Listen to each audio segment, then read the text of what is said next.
ये बम्बई की बैठक के बाद इंडिया गठबंधन मुझे लग रहा है कि सोची समझी रणनीति के तहत मोदी जी पर अटैक करते रहे। मौत का सौदागर कहा गया, जहर की पुड़िया कहा गया। गुजरात के चुनाव में उनके पिता को नहीं छोड़ा गया, माँ को नहीं छोड़ा गया। अब मोदी जी पर वार करके नहीं पार है तो अब सनातन संस्कृति को कुचलने की बात कर रहे हैं। यहाँ के उन निषाद बंधुओं से भी कहना चाहती हूँ कि ऐसे लोगों का पुरजोर विरोध करें। राम जितना सम्मान देने वाला व्यक्ति, सनातन धर्म में एक संस्कृति है, एक विधा है। राहुल कहते हैं मैंने गीता पढ़ी है, मैंने उपनिषदें पढ़ी हैं। यदि गीता पढ़ी होती तो सबसे पहला श्लोक गीता का कहता है, धर्म क्षेत्रे कुरुक्षेत्रे समवेतायुषा माम का पांडवश्चैव किम करोत संजय। जो सनातन नहीं मिटा लंकेश की ललकार से, जो सनातन नहीं मिटा है कंस की तलवार से, वो सनातन क्या मिटेगा स्टालिन के बेटे के कहने। नमस्कार, आप देख रहे हैं लाइव बिहार। मैं हूं आपके साथ असलम अब्बास। पूरे देश में 2024 चुनाव को लेकर जो है गहमा गहमी जारी है। एक तरफ सत्ता पक्ष फिर से 2024 में सत्ता में वापसी की तैयारी कर रही है, तो दूसरी तरफ विपक्ष के लोग, सभी लोग एक साथ आकर नरेंद्र मोदी को सत्ता से हटाने के लिए भरसक कोशिश कर रहे हैं और इसकी बानगी गठबंधन के रूप में देखने को भी मिल रहा है। लेकिन इस गठबंधन की तरफ से जिस तरीके से सनातन धर्म के बारे में बोला जा रहा है, उसको लेकर सत्ता पक्ष के नेता लगातार हमलावर दिख रहे हैं। इसी बीच केंद्रीय मंत्री पटना पहुंची साध्वी निरंजन ज्योति ने जमकर निशाना साधा है। उन्होंने साफ तौर पर कहा है कि जब मोदी को ये लोग हरा नहीं पाए, मोदी के विकास काम को ये लोग पीछे नहीं कर पाए, तो अब सनातन धर्म के खिलाफ बोल रहे हैं। जनता इनको लोकसभा चुनाव में बता देगी। साथ ही साथ वो कह रहे हैं कि जो सनातन धर्म के खिलाफ जाएगा उसको जनता कभी भी माफ नहीं करेगी। जरा सुनिए साध्वी निरंजन ज्योति क्या बोल रही हैं। इस देश का ये दुर्भाग्य है, राजनीतिक इस स्तर पर गिरेगी ये हमने कभी कल्पना नहीं की थी। और मुझे लग रहा है कि माननीय प्रधानमंत्री जी जिस तरह से देश में काम कर रहे हैं, विश्व में भारत का गौरव बढ़ा रहे हैं।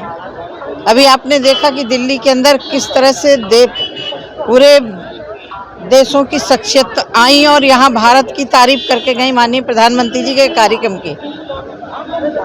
राजनीति में विचारों का विरोध होना चाहिए, लेकिन सनातन धर्म को लेकर के विरोध करना, ये बम्बई की बैठक के बाद इंडिया गठबंधन मुझे लग रहा है कि सोची समझी रणनीति के तहत मोदी जी पर अटैक करते रहे। मौत का सौदागर कहा गया, जहर की पुड़िया कहा गया।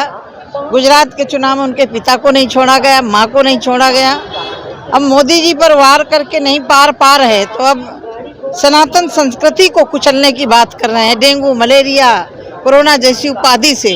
और यहाँ के शिक्षा मंत्री लगातार रामचरितमानस का खंडन करने का मतलब तुम गरीब का खंडन कर रहे हो। और मैं उस समाज से ताल्लुकात रखती हूँ जिसको मर्यादा पुरुषोत्तम भगवान राम ने तुम मम सखा भरत सम भ्राता सदा रहो पुर आवत जाता। मैं यहाँ के उन निषाद बंधुओं से भी कहना चाहती हूँ कि ऐसे लोगों का पुरजोर विरोध करें। राम जितना सम्मान देने वाला व्यक्ति, सनातन धर्म में एक संस्कृति है, एक विधा है। ये सनातन धर्म कोई कपूर नहीं है।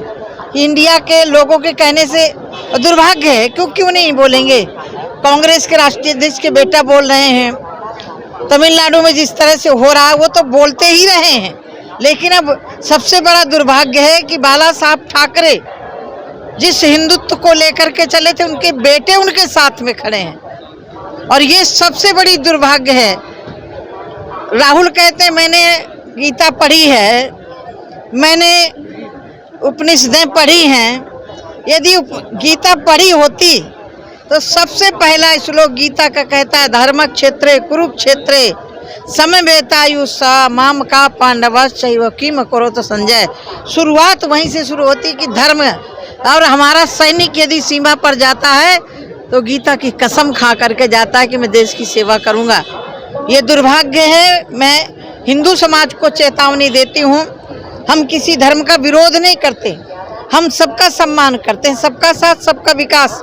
मोदी जी ने सबका काम किया, गरीबों के लिए, किसानों के लिए, मजदूरों के लिए, व्यापारियों के लिए, देश का एक गौरव बढ़ाया। अब उससे पार नहीं पा रहे तो सनातन संस्कृति पर जिस तरह कुठाराघात कर रहे हैं, तो मैं तो एक बात कहा करती हूँ, जो सनातन नहीं मिटा लंकेश जैसे रावण के मिटाने से नहीं मिटा, जो सनातन नहीं मिटा लंकेश की ललकार से, जो सनातन नहीं मिटा है कंस की तलवार से, वो सनातन क्या मिटेगा स्टालिन के बेटे के कहने से। Thank you. तो अभी आपने केंद्रीय मंत्री को सुना है किस तरीके से विपक्षी एकता के बारे में बोल रही थी, किस तरीके से सनातन धर्म के बारे में बोल रहे थे, साथ ही साथ मोदी के विकास कार्यों के बारे में कितना बखान कर रहे थे।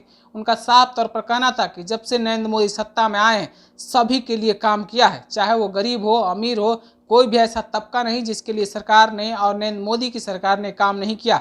लेकिन विपक्ष के लोग बेवजह गालियां दे रहे हैं, जिसको जनता भली भांति समझ रही है। और सनातन धर्म के खिलाफ जिस तरीके से लोग बोल रहे हैं, उन्होंने नाम लिया, आपने खुद सुना है, बाला साहब ठाकरे के बेटे उद्धव ठाकरे का नाम लिया, स्टालिन का नाम लिया, इसके अलावा कई नामों को उन्होंने गिनाया। भाई आपने भी सुना है, आप अपनी राय क्या रखते हैं? क्या सचमुच में विपक्ष के नेता अब सनातन धर्म को टारगेट कर रहे हैं? क्या सचमुच में ये लोग नरेंद्र मोदी के विकास कार्यों को नहीं परख पा रहे हैं? क्या सचमुच में नरेंद्र मोदी को चुनावी मैदान में हरा पाने में सक्षम नहीं है, तो सनातन धर्म को टारगेट किया जा रहा है? इन तमाम सवालों को लेकर आप अपनी जवाब क्या रखते हैं, कमेंट में ज़रूर हमें बताइएगा। तब तक के लिए बने रहिए लाइव बिहार के साथ।